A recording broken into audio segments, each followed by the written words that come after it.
L'annonce qui a brisé le silence, personne ne s'attendait à ce que tout commence ainsi. Un matin comme les autres, froid et presque banal, la France s'est réveillée avec une notification qui allait bouleverser son équilibre fragile. Sur les réseaux sociaux, une phrase, simple mais terrifiante, s'est répandue comme une traînée de poudre. Le fils de Ségolène Royal confirme le décès de sa mère. Au début, beaucoup ont cru à une erreur, une mauvaise blague peut-être, une manipulation de plus dans cet univers numérique saturé de rumeurs. Pourtant, en quelques minutes, les partages se sont multipliés, les commentaires ont afflué, et le doute s'est installé, insidieux, irréversible. Dans les rédactions, les téléphones ont commencé à vibrer. Les journalistes se sont regardés, hésitants. Devait-on publier? Devait-on attendre? Dans ce métier où chaque seconde compte, la frontière entre rapidité et responsabilité est souvent floue. Mais ce jour-là, quelque chose était différent.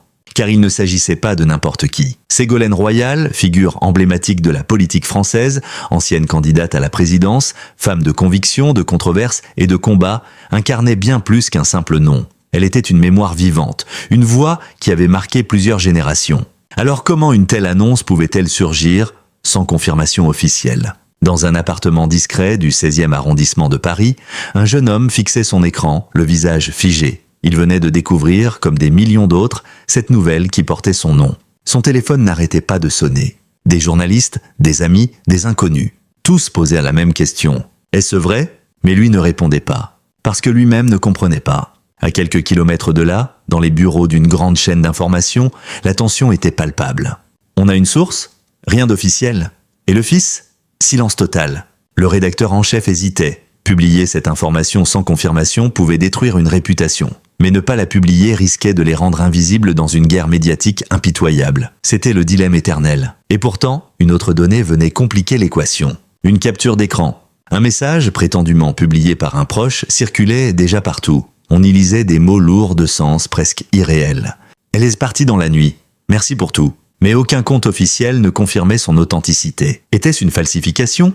Ou un message effacé trop vite? Pendant ce temps, les réseaux sociaux s'embrasaient.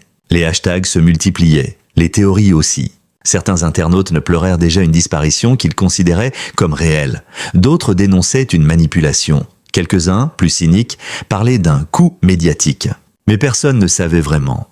Et dans ce chaos numérique, une question persistait. Qui avait lancé cette rumeur? Dans une petite maison en province, une femme âgée regardait la télévision, les mains tremblantes. Elle avait suivi toute la carrière de Ségolène Royal. Pour elle, cette femme représentait une époque, une vision, une lutte.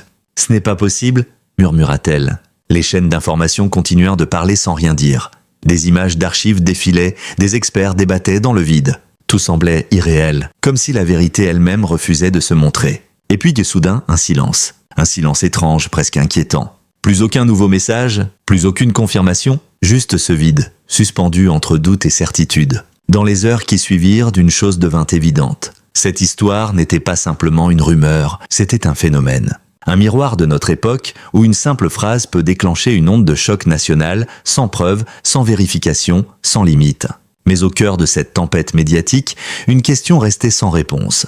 Que s'était-il réellement passé cette nuit-là? Et surtout, pourquoi le fils n'avait-il toujours rien dit? L'origine de la rumeur, le silence n'a pas duré. Moins de 3 heures après la première vague de panique, une nouvelle information est apparue. Discrète, presque invisible, mais suffisamment troublante pour relancer toute la machine médiatique. Un nom, un simple pseudonyme perdu au milieu d'un forum P. Dans une salle sombre éclairée par des écrans bleutés, une équipe de journalistes spécialisés en investigation numérique analysait chaque détail. On a trouvé le point zéro. Le plus jeune de l'équipe agrandit une capture. Une publication datée de 2h17 du matin. Un message court, hélas parti cette nuit. La France ne le sait pas encore, aucune signature. Aucune preuve. Mais quelques minutes plus tard, un autre compte avait repris l'information. Cette fois en ajoutant un détail crucial. Confirmé par un membre de la famille, et c'est là que le chaos avait commencé. Dans les bureaux de crise d'une grande agence de presse, l'atmosphère devenait suffocante. Et qui est ce compte? Introuvable, probablement un faux. Et la source familiale? Aucune confirmation. Chaque piste menait à une impasse. Comme si quelqu'un avait soigneusement effacé toutes les traces. Pendant ce temps, le nom de Ségolène Royal dominait toujours les tendances nationales. Les chaînes d'information en continu avaient changé de ton. On ne parlait plus d'un fait, on parlait d'une énigme.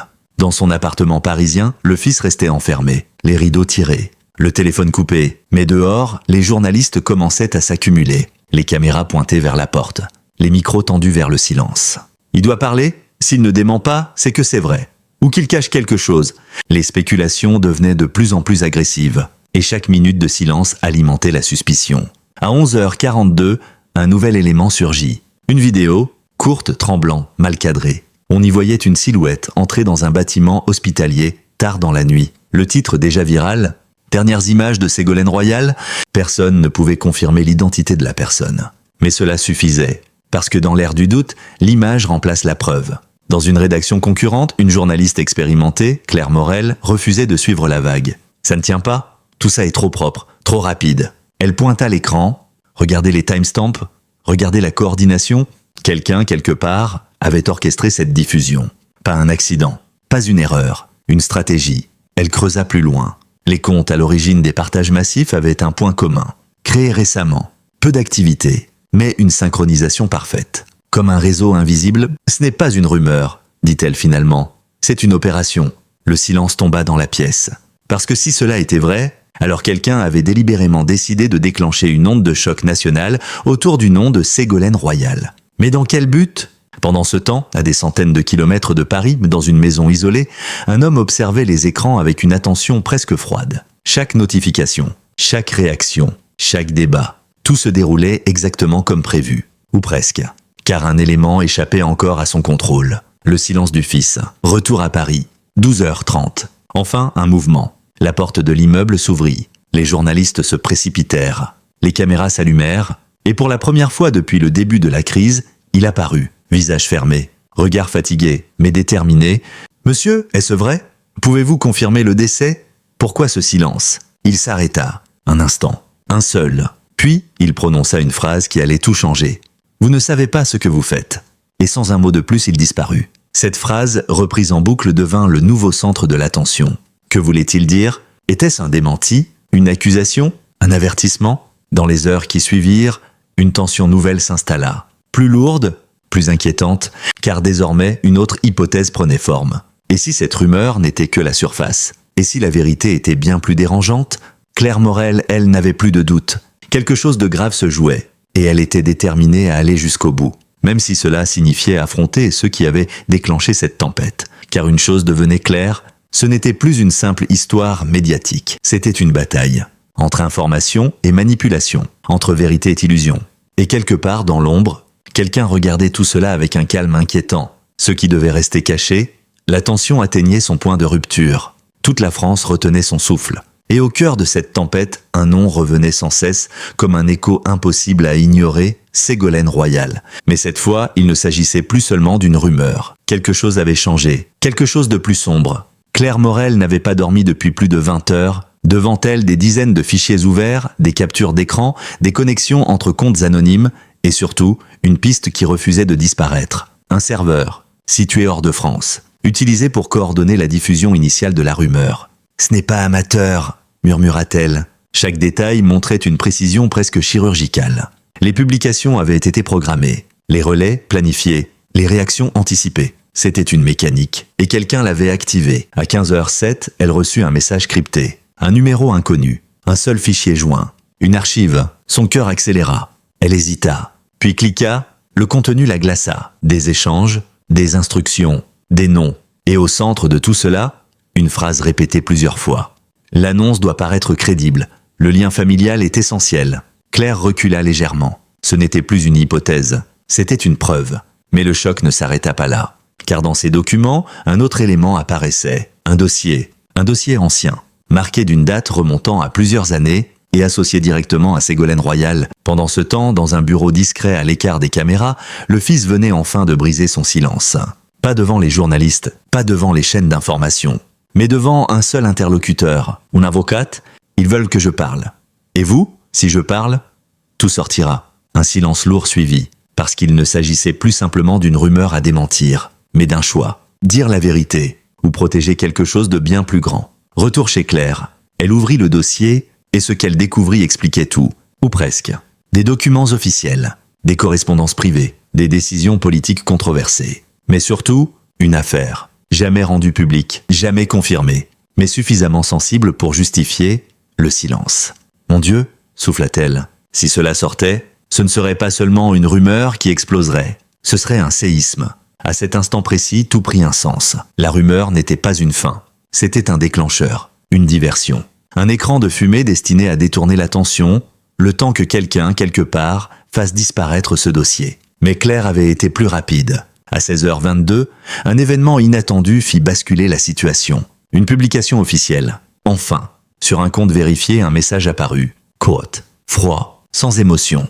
Les informations circulant actuellement sont fausses. Aucune signature directe, mais tout le monde comprit. C'était un démenti, indirect, contrôlé, calculé, les réactions furent immédiates. Certains poussèrent un soupir de soulagement. D'autres, au contraire, devinrent encore plus méfiants, parce que ce démenti ne répondait pas à tout.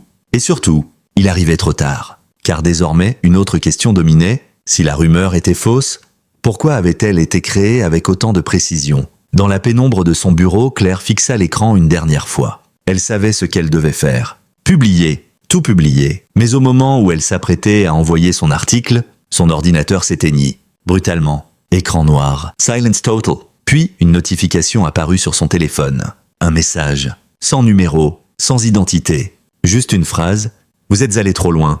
Claire sentit un frisson lui parcourir le dos. Parce qu'à cet instant, elle comprit une chose essentielle. Elle n'enquêtait plus sur une rumeur. Elle était entrée dans un jeu dangereux. Et quelque part, quelqu'un venait de décider qu'il était temps de l'arrêter. La vérité était là, à portée de main, mais chaque pas vers elle devenait plus risqué. Et pendant que la France commençait à se calmer, dans l'ombre, la véritable histoire ne faisait que commencer. La vérité que personne ne voulait entendre, tout s'est effondré en silence.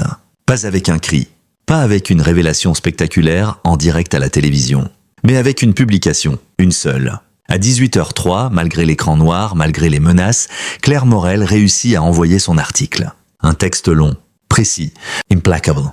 Et au centre de cet article, une vérité que personne n'était prêt à accepter. La rumeur n'était pas née par hasard. Elle avait été créée, planifiée, financée. Mais ce n'était pas le plus terrible. Le plus terrible, c'était la raison. Car selon les documents, l'objectif n'était pas de détruire une image, ni de manipuler l'opinion, mais de détourner l'attention. Pendant que toute la France parlait du prétendu décès de Ségolène Royal, quelque chose d'autre disparaissait, définitivement. Le dossier, un ensemble de preuves liées à une affaire ancienne. Sensible, dangereuse, capable de compromettre plusieurs figures influentes. Et pendant que les regards étaient ailleurs, le dossier avait été effacé, serveur vidé, copie détruite. Sources réduites au silence. Claire comprit trop tard. Elle n'avait pas été la première. Elle avait été la dernière. Mais son article fit l'effet d'une déflagration. Les médias reprirent. Les débats explosèrent. Les accusations fusèrent. Mais quelque chose clochait. Car malgré l'ampleur de la révélation, personne ne confirmait, personne ne niait. Comme si la vérité elle-même était devenue intouchable. Et puis, le fils parla enfin. Une interview, enregistrée, diffusée tard dans la nuit. Son visage était marqué, ses yeux fatigués, sa voix brisée.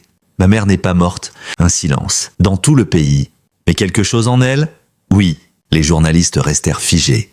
Vous ne comprendrez jamais ce que cela fait de voir la vérité disparaître et de ne rien pouvoir faire. Il s'arrêta, respira difficilement. Ils ont gagné, puis l'écran devint noir. Le lendemain, tout changea. Mais pas comme prévu. Aucune enquête officielle. Aucune arrestation. Aucune confirmation. L'article de Claire disparut. Supprimé. Introuvable. Ses comptes furent fermés. Ses accès bloqués. Son nom, effacé des rédactions. Et Claire elle-même, disparue. Sans explication. Sans trace. Dans les semaines qui suivirent, la vie reprit. Les médias passèrent à autre chose. Les réseaux oublièrent. Et le nom de Ségolène Royal redevint normal. Comme si rien ne s'était jamais produit. Mais quelque part, dans un coin oublié d'Internet, une copie incomplète de l'article de Claire circulait encore. Un fragment. Une preuve. Et à la toute fin de ce texte, une phrase « simple, terrifiant ». La vérité n'a pas été détruite. Elle a été remplacée. Personne ne sut jamais qui avait orchestré tout cela. Ni pourquoi. Mais ceux qui avaient suivi l'histoire jusqu'au bout n'étaient plus jamais les mêmes, parce qu'ils avaient compris une chose essentielle. Dans ce monde, ce n'est pas la vérité qui disparaît, c'est notre capacité à la reconnaître. Et parfois, le silence est la seule chose qui reste.